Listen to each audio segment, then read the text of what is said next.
Apa makna dari pernyataan dari Puan Maharani? Apakah ini termaksud dari manuver PD Perjuangan atau bagaimana dengan sikap Demokrat? Kita bahas bersama dengan pengamat politik Mas Yunarto Wijaya yang telah bergabung bersama kami di Kompas Malam. Salam sehat, Mas Toto. Salam sehat, selamat malam Nih, Mas. AHY masuk dalam radar baca presnya Ganjar. Ini menurut Mas Toto sendiri, ini beneran serius atau hanya cek ombak aja nih, cek ombak politik lah, saya katakan seperti itu ke kubu sebelah. Ya, kalau nama AHY hanya disebutkan tunggal ya, saya pikir itu baru menarik dan kita anggap sebagai sebuah keseriusan yang mengkerucut pada satu nama. Mm-mm. Sementara kalau kita lihat dari rekamannya ini kan sebetulnya hanya menyebutkan, Mbak Puan menyebutkan beberapa nama yang ramai di media.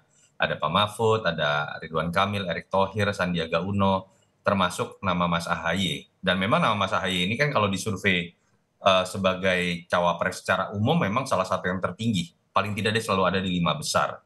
Dan memang menjadi menarik pertama karena basis koalisinya berbeda. Mm-mm. Koalisi AHY ini kan koalisi perubahan yang cenderung adalah ada di garis yang berseberangan dengan koalisinya PDI Perjuangan sebagai partai penguasa. Yang kedua yang lebih menarik kan adalah sebetulnya bagaimana kronologi sejarah hubungan antara PDI Perjuangan dengan Demokrat yang kita tahu seakan-akan ada dalam kutub yang sentimen historis agak sulit bertemu. Walaupun yang menarik sebetulnya kan adalah sentimen historis yang tidak terlalu baik ini kan terjadi antara ayahnya AHY dengan ibunya Mbak Puan ya, antara Ya. Mega dengan Pak SBY. Apa yang bisa kita lihat dari pernyataan Mbak Puan menurut saya sih, pertama kabar baiknya menurut saya adalah sentimen historis yang katakanlah bersifat negatif terjadi di politisi senior itu bagusnya diperlihatkan ternyata tidak harus terjadi di level generasi di bawahnya ya. Yang kedua, menunjukkan juga ini sebenarnya simbol bagaimana politik menuju penentuan capres-cawapres masih sangat cair. Apa yang kita Mm-mm. lihat sebagai basis koalisi belum tentu itu Mm-mm. bisa dipastikan akan sama pada saat pendaftaran KPU nanti akhir Oktober.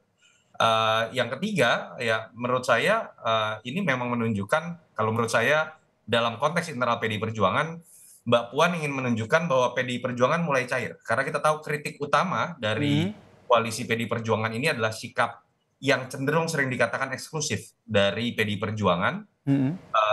atau kemudian hanya berpusat pada keputusan Ibu Mega, yang memang kita tahu cukup keras ya, memiliki Oke. batasan-batasan untuk melakukan komunikasi dengan pihak tertentu, termasuk Demokrat diantaranya. Jadi saya pikir Mbak Puan ingin menunjukkan wajah baru dari PDI Perjuangan. Nah, ini yang ingin saya perdalam lagi dengan Mas Toto gitu. PDIP ingin terlihat cair begitu di menuju ke penentuan cawapresnya. Ini seberapa cairnya nih PDI Perjuangan ini? Apakah saking cairnya itu AHY punya potensi ataupun peluang yang cukup besar begitu, atau hanya tadi balik lagi hanya lempar-lempar aja gitu, lempar-lempar isu lah biar di sebelah juga ramai begitu. Karena kalau kita lihat Demokrat ini kan juga sedang mendesak Anies nih untuk segera menyampaikan sebenarnya siapa bacawa presnya.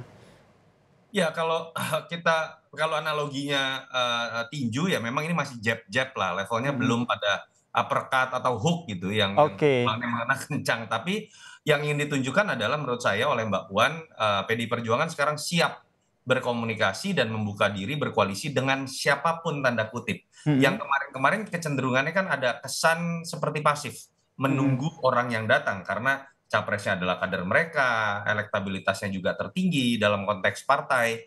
Saya pikir apa yang ingin ditunjukkan kemarin, dan memang kita lihat suasana cair di Rakernas ya, Mm-mm. termasuk ada kritik dari Pak Jokowi juga, otokritik terhadap PDI Perjuangan sendiri, lalu kemudian cairnya hubungan Ibu Mega dengan Pak Jokowi yang sempat digosipkan renggang Mm-mm. misalnya.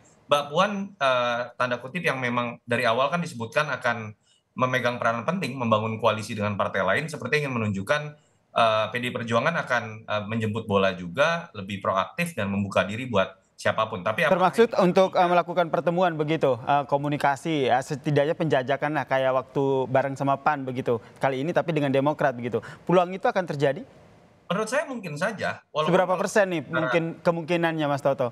kalau sebatas komunikasi menurut saya sangat dimungkinkan dan peluangnya Oke. di atas 50%. Tetapi kalau kemudian mengkerucut kepada nama AHY menjadi cawapres, ya saya harus mengatakan dengan hitung-hitungan elektoral Mm-mm. berbasiskan survei, pilihan terhadap Mas AHY itu mungkin bukan pilihan pertama. Mungkin masih dalam level sekunder atau tersier ya, karena memadukan dua kekuatan yang basisnya dalam dua pemilu terakhir berbeda atau bahkan dalam 4 pemilu terakhir berbeda, itu tidak mudah. Jadi tidak mudah langsung bisa menjadi variabel komplementer. Artinya ketika ada kader partai merah dengan kader partai biru dalam hal ini PDI Perjuangan dengan Demokrat selama 4 pemilu terakhir berseberangan, itu tidak mudah untuk disatukan begitu saja. Itu yang menyebabkan kalau masuk pada dalam pertanyaan spesifik seberapa besar peluang Mas Ahaye, saya pikir tetap masih di bawah peluang dari Sandiaga Uno, Erick Thohir, Ridwan Kamil, Pak Mahfud yang cenderung misalnya ada dalam satu ceruk dengan PDI Perjuangan saat ini. Oke. Apakah kita juga bisa membacanya seperti ini?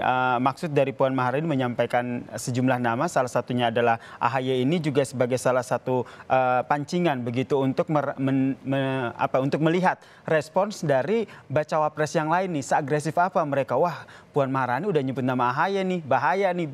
Ada bisa sampai seperti itu nggak? Iya, kalau kita lihat mungkin saja ini kan menempatkan PDI Perjuangan kembali dalam panggung pemberitaan ya. Coba misalnya dalam statementnya Mbak Puan tidak menyebut nama AHY, hanya menyebut nama-nama yang lain yang tadi kita sebutkan.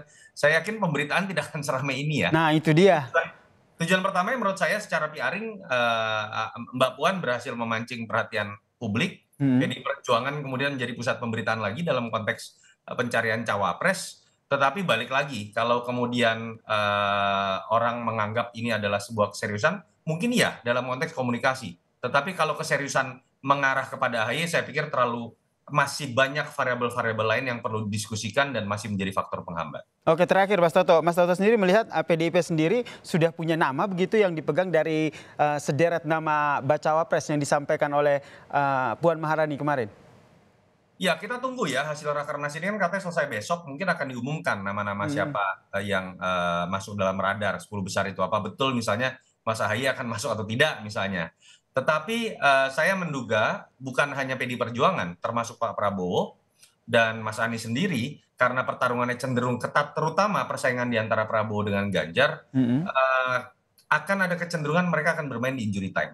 Menunggu lawan membuka kartu asnya. Sehingga karena ketika dalam pertarungan yang ketat ini kartu as dibuka terlalu cepat, itu akan menyebabkan lawan mudah untuk menggunakan strategi mengalahkan pihak yang membuka kartu as terlalu cepat. Jadi hitung-hitungannya selama masih ketat, menurut saya kita sulit berharap terbaca siapa capres-cawapres dalam Ini masih kita tunggu ya dinamika-dinamika politik yang dimainkan oleh parpol-parpol sambari menunggu siapa sebenarnya bacawa pres yang nantinya akan mereka pilih untuk disandingkan dengan bacawa pres mereka. Terima kasih Mas Yunarto Wijaya telah bergabung bersama kami di Kompas Malam. Salam sehat Mas Toto. Salam sehat.